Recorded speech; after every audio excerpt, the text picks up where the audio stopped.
यसमा कक्षा 10 को दोस्रो पाठमा रहेको छ सन्तुष्टि कविता,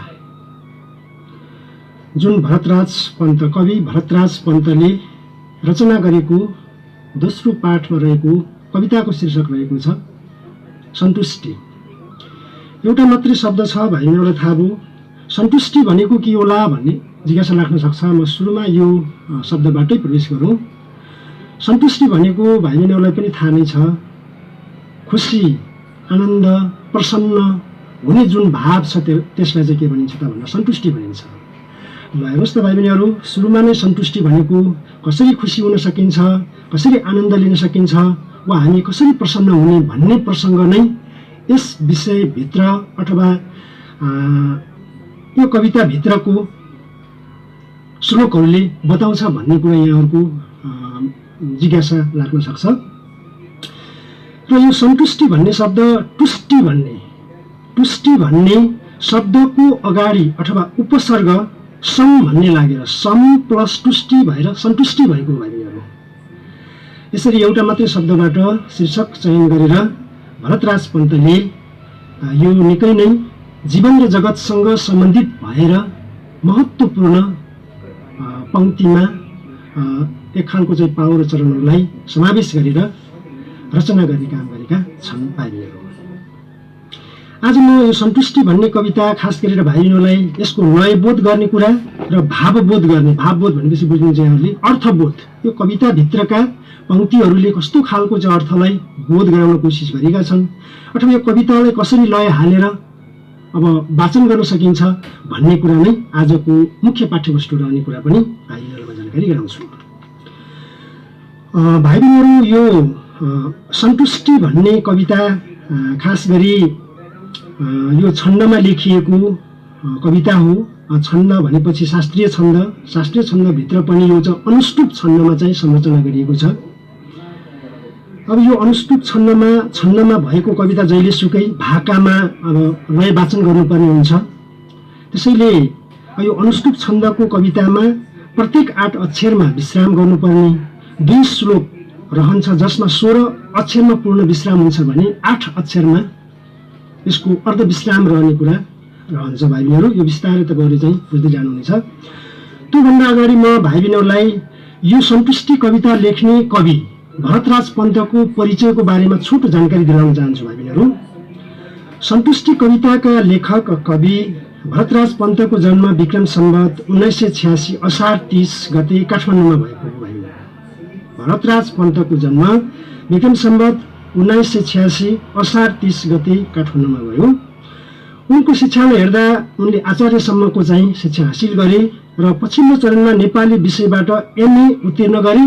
त्यो नेपाली विषयमा एमए उत्तीर्ण गर्ने बेला उनको उमेर 47 वर्ष पुगेको थियो भाइबहिनीहरू। अचम्म लाग्ला, भनेपछि पढ्नको लागि उमेरले छेक्दैन रहेछ भन्ने कुरा पनि भाइबहिनीहरूलाई बोध भयो होला। त्यसैले 47 वर्षको उमेरमा उनले एमए पुरा गरेको उनको जीवनी छ।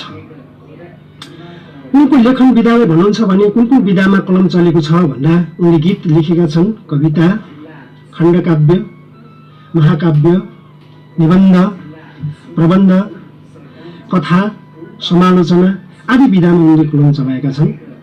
र उनको कृतिलाई हेऱ्यो भने भाइबहिनीहरू जुनकिरी भन्ने कविता सङ्ग्रह छ, नमस्कार भन्ने कविता सङ्ग्रह छ, उहिलेको आँसु खण्डकाव्य, मेरो राम खण्डकाव्य, दोभान महाकाव्य गरी जम्मा 23 वटा कृतिहरू प्रकाशनमा रहेका छन् कवि भरतराज पन्तको।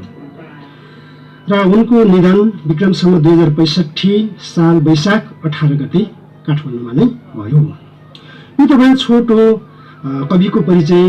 त्यसपछि अलिकति अगाडि बढौँ। उनले कविता लेख्दा उनको कवित्व के हो, उनको कविताको विशेषता के हो भन्ने कुरामा म छोटोमा मात्र जानकारी गराउँ भाइबहिनीहरूलाई, किनकि समय हामीसँग एकदम छोटो रहन्छ। उनको कविताको विशेषता भनेको उनी शास्त्रीय छन्दमा कविता लेख्ने कवि हुन्। उनको कवितामा मानवतावादी दृष्टिकोण उजागर भएको पाइन्छ।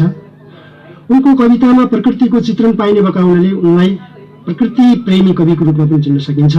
दोस्रो, समाजका विकृति र विसङ्गतिको उदाङ्गो पर्दाफास गर्ने काम उनका कविताहरूमा पाइने भएको हुनाले उनको कविताको विशेषता भन्दा शास्त्रीय छन्दमा कविता लेख्ने, मानवतावादी दृष्टिकोण प्रकट गर्ने, प्रकृतिको चित्रण र विकृति विसङ्गतिको पर्दाफास गर्ने उनका कविताका विशेषता हुन् भाइ बहिनीहरू। अब आयो यो सन्तुष्टि नाम गरेको कविता अनुष्टुप छन्दमा लेखिएको हुनाले मैले अघि पनि भाइ बहिनीलाई जानकारी गराएँ। अब यो अनुष्टुप छन्दमा खास गरेर हामीले शास्त्रीय छन्दलाई ध्यान पुर्याएर चाहिँ यसको चाहिँ वाचन गर्ने अथवा चाहिँ कविता रचना गर्ने कुराहरू हुन्छ। यसमा पाउ श्लोकका कुराहरू हुन्छ, गणको कुरामा ह्रस्व दीर्घका कुराहरू हुन्छ, त्यसरी वर्ण अक्षरको कुराहरू हुन्छ।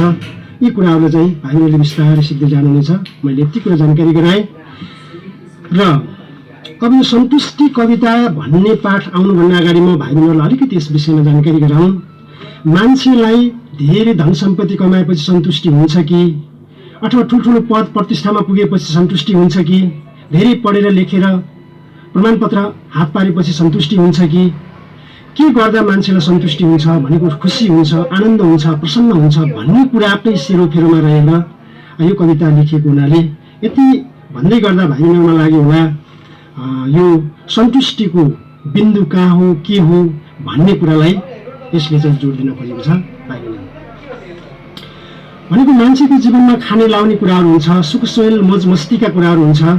अब त्यो भन्दै गर्दाखेरि मान्छेलाई जस्तो खान पाएपछि पेट अगाउँछ, एक जोर लाउन पाएपछि शरीर पनि न्यानो हुन्छ, 3 हात जति जमिन भयो भने मानिसलाई सुत्न पनि पुग्छ, एउटा सानो झुपडी भएपछि घाम पानी छेक्ने एक खालको ओत बास हाम्रो वासस्थान रहन्छ भाइ बहिनीहरू। अब एक पेट खान, एक सरो लाउन, अलिकति जमिन र सानो ओट लाग्ने घर भए मानिसले पुग्छ।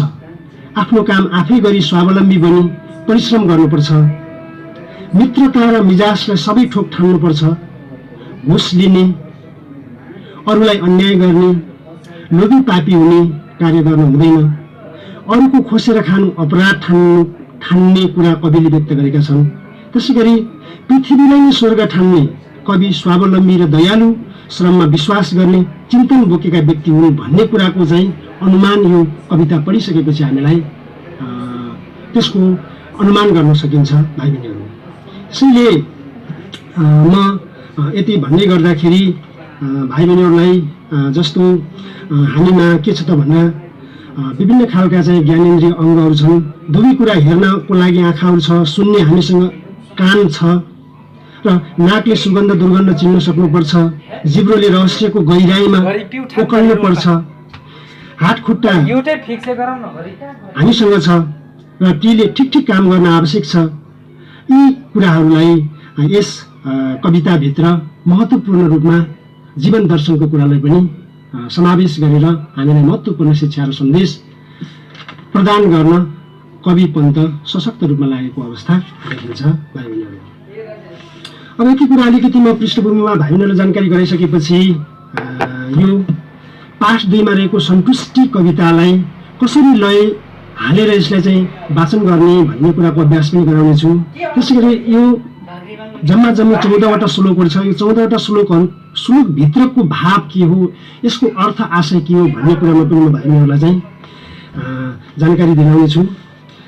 त्यसैले यहाँ सुरुको पहिलो श्लोकमा भनेको छ, खाने त एक पेटै हो त्यसैले टम्म हुन्छु म, लाउने एक जोरै हो त्यसैले गम्म हुन्छु म।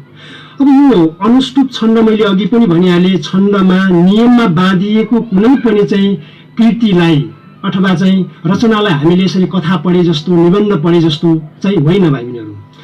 अब यो चाहिँ एक खालको पद्य कविता, त्यसमा पनि छन्दमा लेखेको कविता भएको हुनाले यसलाई त्यो अभ्यास पनि हामीले गर्नुपर्ने हुन्छ। त्यसैले यसको लय अथवा भाका कसरी चाहिँ निकाल्ने भन्ने कुरामा भाइ बहिनीहरूले सायद म भन्दा पनि कोही सिपालु चाहिँ अब स्वरको धनी पनि हुनुहुन्छ होला। म अलिकति अभ्यास गर्छु, भाइ बहिनीहरूले पनि त्यस्तै खालको चाहिँ छन्दमा वाचन गर्ने कोसिस गर्नुहोला भन्नेमा चाहिँ अपेक्षा राख्छु है त। खाने त एक पेटै हो त्यसैले टम्म हुन्छु म, लाउने एक जोरै हो त्यसैले गम्म हुन्छु म। जमिन 3 हातैको सुत्नलाई प्रशस्त छ, घाम पानी सके उठ्न झुपडी मस्त छ। स्वावलम्बी सके बन्न कुनै चाहिन्न नोकर, सर्वत्र जाँगरै तातोस कसले लाउने कर। सीमा विलासको छैन स्वाद छैन गिलासको, खाँचो छ एउटै मात्र मित्रताको मिजासको। समेटी घुस अन्याय चाहन्न म धनी हुन, आँखा छली परीक्षामा चाहन्न इलमी हुन। नखाई सञ्चिता गर्ने लोभीको चैन छैन रे, खाएर नगरे काम अर्को पापी हुँदैन रे। अर्काको भाग खोसेमा डाक अर्को हुँदैन रे, आफ्नो भर परे आफै लान्छनाले छुँदैन रे। नआओस् आत्तिने दुःख मात्तिने धन सम्पत्ति, यतिले राम्ररी चल्छ सारा जीवनको गति। छन् आँखा दुईटा हाम्रा हेर्नुपर्छ दुवैतिर, कान छन् दुईटै हाम्रा सुन्नुपर्छ दुवैतिर। चिनो सुगन्ध दुर्गन्ध नाकका दुई पालले, जिब्रो एकै कुरा खोलोस् मर्म जानेर ख्यालले। 32 दन्तको काम कटकटाउनु होइन, यति हात पाउको काम छटपटाउनु होइन। बलले रचना निस्कोस् बुद्धिले सृजना नयाँ, मनले ममता माता तनले चेतना नयाँ। पृथ्वी तल नै स्वर्ग जनता नै जनार्दन, उपकार सदा पूजा फल हो दुःख मोचन। यसै भित्र छ संसार सारा हो यति नै फगत, यसै भित्र अडेको छ स्रष्टाको सृष्टिमा जगत। भाइ मैले यो अलिकति लयबोध यो अनुष्टुप छन्दमा लेखिएको कविताको लयलाई अलिकति तान्ने कोसिस गरेको हुँ। अब भाइ बहिनीहरू यो नै अब यही हो भन्ने कुरा हुँदैन। तपाईँहरूको पनि एक खालको चाहिँ लय भाका अझ यो भन्न राम्रो चाहिँ निकालेर, एक खालको चाहिँ लयबोध अथवा चाहिँ त्यो लय निकालेर भाका निकालेर यो छन्दमा रचना गरिएको कवितालाई प्रयास गर्नु तपाईँहरूसँग पाठ्यपुस्तक छ। र यो लयबोध सँगसँगै भनेको मतलब यसरी एक खालको चाहिँ सरस्वती कथा पढे जस्तो, निबन्ध पढे जस्तो वा कुनै चाहिँ लेख रचना पढे जस्तो नभएर अलिकति चाहिँ यो नियममा बाँधिएको विधा पनि भएको हुनाले यसलाई चाहिँ यसरी अभ्यास गर्नुहोला। अब म अलिकति यो मैले जुन अहिले चाहिँ यहाँहरूको माझमा प्रस्तुत गरेँ यसलाई म अलिकति भावबोध गराउने कुरामा, अर्थबोध गराउनेमा छोटो छोटोमा म चाहिँ प्रस्तुत गर्नेछु, किनकि हामीसँग समय एकदम छोटो रहन्छ। ल हेर्नुहोस् त भाइ बहिनीहरू, सुरुको थियो खाने त एक पेटै हो त्यसैले टम्म हुन्छु म, लाउने एक जोडी हो त्यसैले गम्म हुन्छु म भनेर पहिलो श्लोकमा राखिएको चाहिँ यसबाट सुरुवात हुन्छ। हामीले एक पेट खायौँ भनेपछि हामी अघाउँछौँ, त्यसैले हामीले एक पेट खाएपछि हाम्रो भोक मेटिन्छ र हामी अघाउँछौँ। अर्को कुरा छ, हामीलाई एक जोड कपडा भयो भने हाम्रो शरीर ढाक्न मिल्छ, हामीलाई न्यानो हुन्छ, त्यसले शरीरलाई छोप्छ। त्यसैले हेर्ने हो भनेपछि मानिसहरूमा धेरै 84 व्यञ्जन भएर अथवा चाहिँ धेरै वस्त्रहरू भएर हुँदैन। हामीमा यदि चाहिँ भित्री भाव एक गाँस अथवा चाहिँ एक पेट खाएर एक जोड लगाएर हामीमा सन्तुष्टि हुन्छ भने, हामी खुसी हुन्छौँ भने त्यो सबैभन्दा ठुलो पुँजी हो भन्ने कुरा बुझाउन खोजेको हो भाइ बहिनीहरू।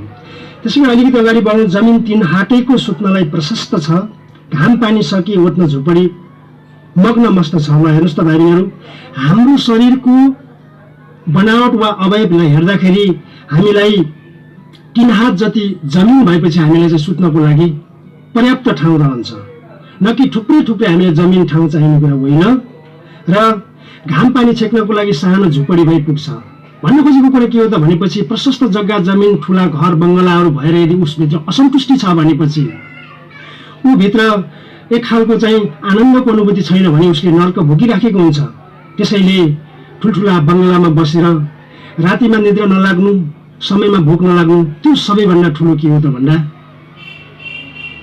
नर्क हो अथवा चाहिँ त्यो ठुलो चाहिँ दुःख हो। त्यसैले सुख त के हो भनेपछि थोरै जमिनमा आफूलाई सुत्न पुग्ने र आफ्नो चाहिँ सानो झुपडीमा रहेर जुन हामीले पाएको जीवन हो त्यो जीवनलाई आनन्दसँग चाहिँ बिताउन सक्यो भने त्यो निकै नै सन्तुष्टि अथवा चाहिँ खुसी प्रसन्नता हो भन्ने कुरा यसले बुझाउन खोजेको हो। स्वावलम्बी सके बन्न कुनै चाहिन्न नोकर, सर्वत्र जाँगरी तातोस् कसैले लाउने कर भनेको छ। भनेको हामी आफ्नो काम आफैले गर्ने भयौँ, नोकर चाकर राखेर हामीले ठुलो मान्छे बन्नु छैन भाइ बहिनीहरू। किनकि हामीले अरूलाई नोकर चाकर राखेर एक खालको चाहिँ ठुलो बडापन देखाउनु त्यो राम्रो होइन। हामीले हाम्रो काम आफै गर्यो भने नोकर पनि चाहिँदैन। त्यसैले हामीले जाँगर लगायो भनेपछि कसैले यो गर भनेर कर लाउनु पनि पर्दैन। त्यसैले यो तेस्रो श्लोकमा भन्न खोजेको के हो त भन्दा हामी स्वावलम्बी बन्नुपर्छ, हामीले आफ्नो काम आफै गर्नुपर्छ भन्ने प्रसङ्गलाई यसले प्रस्तुत गर्न खोजेको छ भाइ बहिनीहरू।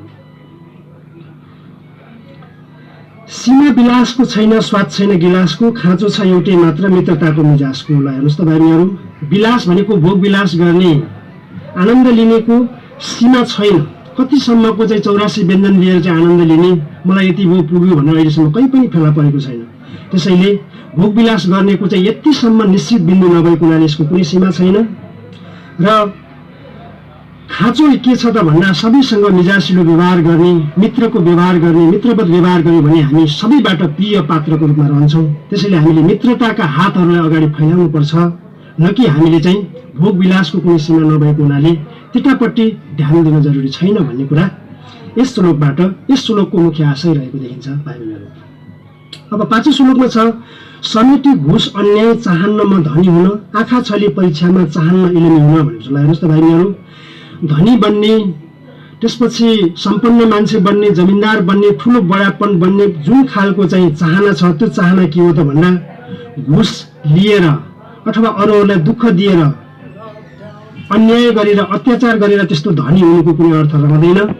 र कसैको आँखा छलेर परीक्षामा चाहिँ इलमी भनेको चाहिँ राम्रो नतिजा लिएर, कसैलाई ठगेर चाहिँ राम्रो नतिजा ल्याएर त्यो जीवनभरि टिक्ने कुरा हुँदैन। त्यसैले यो चाहिँ छेक टडक भडक भन्दा माथि उठेर हामीमा चाहिँ निरन्तर रूपमा एउटै स्वभाव रहनुपर्छ भन्ने कुरालाई यस श्लोकले सन्दर्भ स्वरूप प्रस्तुत गरेको छ भाइ बहिनीहरू। अब अर्को श्लोक छ 6औं श्लोकमा, नखाई सञ्चिता गर्ने लोभीको चैन छैन रे, खाएर नगरे काम अर्को पापी हुँदैन रे। ल हेर्नुहोस् त, मानिसहरू विभिन्न प्रकृतिका हुन्छन् भाइ बहिनीहरू। जस्तो नखाएर सञ्चिता गर्ने भनेको जम्मा गर्ने लोभी मान्छेहरू, कन्जुस मान्छेहरू हुन्छन्। अब त्यसरी नखाएर जम्मा गर्नु, नलाएर जम्मा गर्नु भनेको त्यो के हो त भन्दा एक खालको चाहिँ कन्जुसपन हो। आखिर हामी मरेर जाने मान्छे हो, हामीले जति कमाएका छौँ कमाएकोमा हामीलाई आवश्यक पर्ने चिजहरू खर्च गर्नुपर्छ र बचेकोलाई चाहिँ बचतमा राख्ने हो। तर कोही कोही मान्छेहरू कस्ता हुन्छन् त भन्दा नखाएर नलाएर सञ्चय गर्ने, जम्मा गर्ने खालको लोभबाट ग्रसित भइराखेका हुन्छन्। उनीहरूलाई चैन हुँदैन, उनीहरूलाई आनन्द हुँदैन भाइ बहिनीहरू।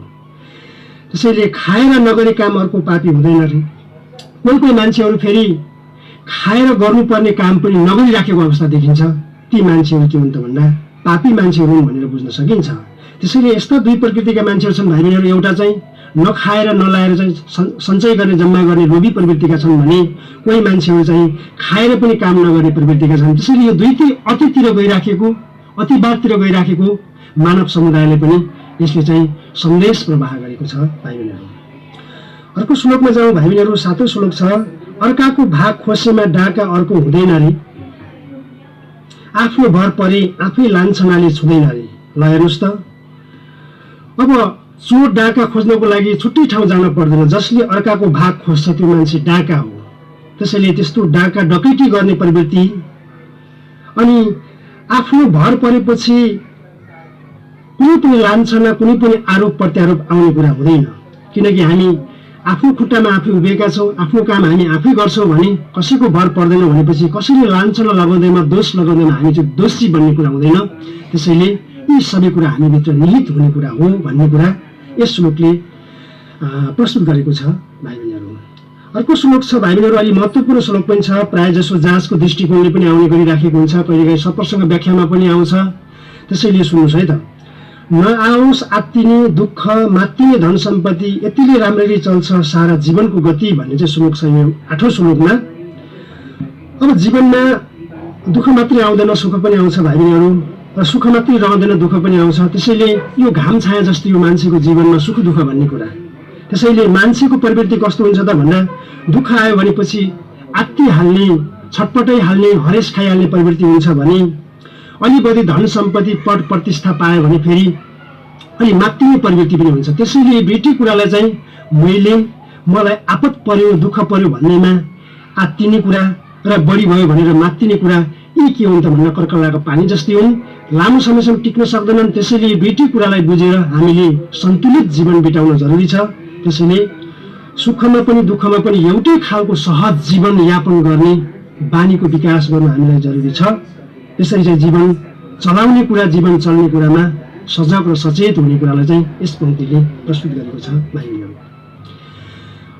अर्को श्लोकमा जाउँ भाइ बहिनीहरू। छन् आँखा दुईटा हाम्रा हेर्नुपर्छ दुवैतिर, कान छन् दुईटै हाम्रा सुन्नुपर्छ दुवैतिर। ल हेर्नुहोस् त, हामीलाई यो सृष्टिले के दिएको छ त भन्दा दुईटा आँखा दिएको छ र दुईटा कान दिएको छ।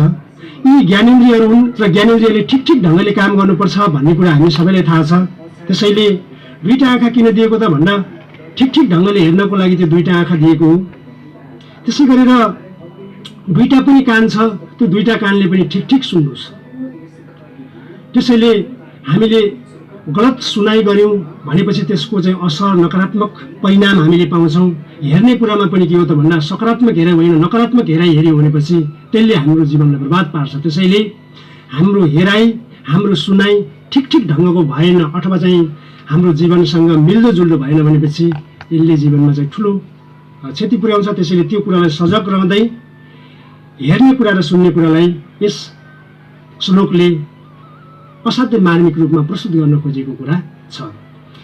त्यसै गरी अर्को श्लोकमा जाउँ भाइ बहिनीहरू। चिनोस् सुगन्ध दुर्गन्ध नाकका दुई प्वालले, जिब्रो एकै कुरा खोलोस् मर्म जानेर ख्यालले। ल हेर्नुहोस् त हाम्रो नाकको काम के हो त भने भाइ बहिनीहरू सुगन्ध र दुर्गन्ध थाहा पाउने।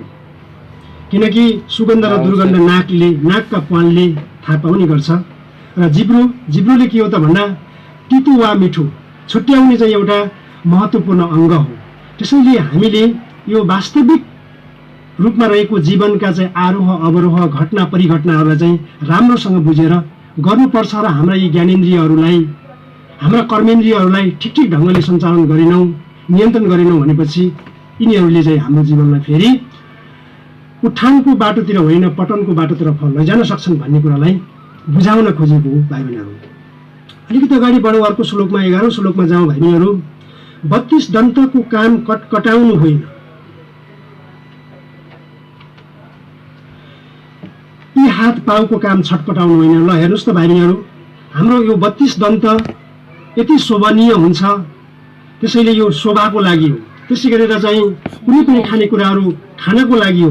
तर कि हामी के छ त भन्दा धेरै ठाउँमा देख्ने गर्छौँ हामीमा भएको रिसको कारणले गर्दा बेला बखतमा दाँत टोक्ने कटकटाउने भनेको रिसका चाहिँ सङ्केतहरू देखाउने गर्छौँ। त्यसको लागि दाँत पाएका होइनौँ। त्यसैले हाम्रा हातहरू हाम्रा खुट्टाहरू हाम्रा हातहरू चाहिँ एकदमै चाहिँ सहयोग र सृजनाको काम गर्नको लागि पाएका छौँ। यी हातहरू न कि चोर्नका लागि खराब काम गर्नका लागि पाएको होइन।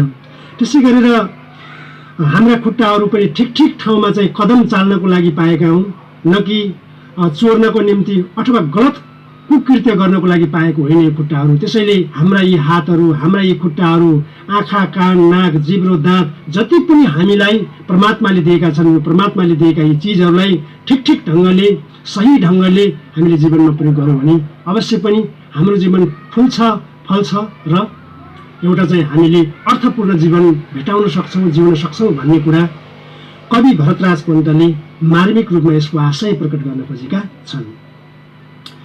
बलले रचना निष्कोष बुद्धिले सृजना नयाँ, मनले ममता माता तनले चेतना नयाँ। ल हेर्नुहोस् त बल छ भनेर घमण्ड देखाउने होइन भाइ बहिनीहरू। यो बल त के हो त भनेर रचना गर्नको लागि हो हामीमा भएको बल, न कि बलको घमण्ड देखाएर कुनै पनि अर्थ रहँदैन। त्यसै गरी हामीसँग बुद्धि छ, बुद्धिले नयाँ नयाँ सृजनाका कामहरू गर्नुपर्छ।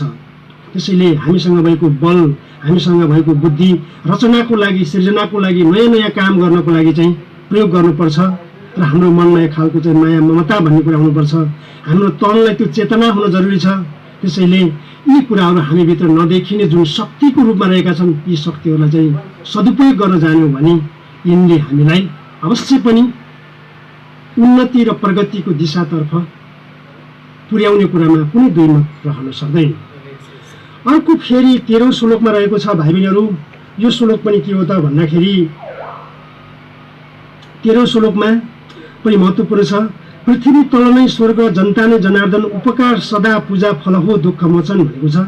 अब यो हामीले स्वर्ग खोज्नको लागि अन्त ध्यान गइराखेको हुन्छ भाइ बहिनीहरू। हामी स्वर्ग खोज्नको लागि कुनै ठाउँ खोज्ने होइन, स्वर्ग भनेको यही पृथ्वी हो। त्यसैले अनि हामी भगवान खोज्नको लागि जनार्दन खोज्नको लागि अन्तै जान्छौँ त्यो होइन। यही पृथ्वीमा बसेका सबै मानवहरू मानिसहरू के हुन् त भनेका ईश्वर हुन्। जनार्दन भनेको ईश्वर भाइ बहिनीहरू। त्यसैले हामीले यही अवस्थामा भर्खरै यही पृथ्वीलाई चाहिँ के मान्न सक्छौँ त भन्दा स्वर्ग मान्न सक्छौँ। हामी बसिराखेको भूमि स्वर्ग हो र यही बसिराखेका मान्छेहरू के हुन् त भगवान स्वरूप हुन् र ती मान्छेहरूलाई हामीले उपकार गर्यौँ भनेपछि उनीहरूलाई सहयोग गर्यौँ भनेपछि हामीले के हुन्छ त भन्दा फल प्राप्त गर्छौँ, हामीले दुःखबाट मुक्ति प्राप्त हुन्छ, दुःख मोचन हुन्छ। त्यसैले हामी स्वर्ग भनेर बाहिर जानु हुँदैन।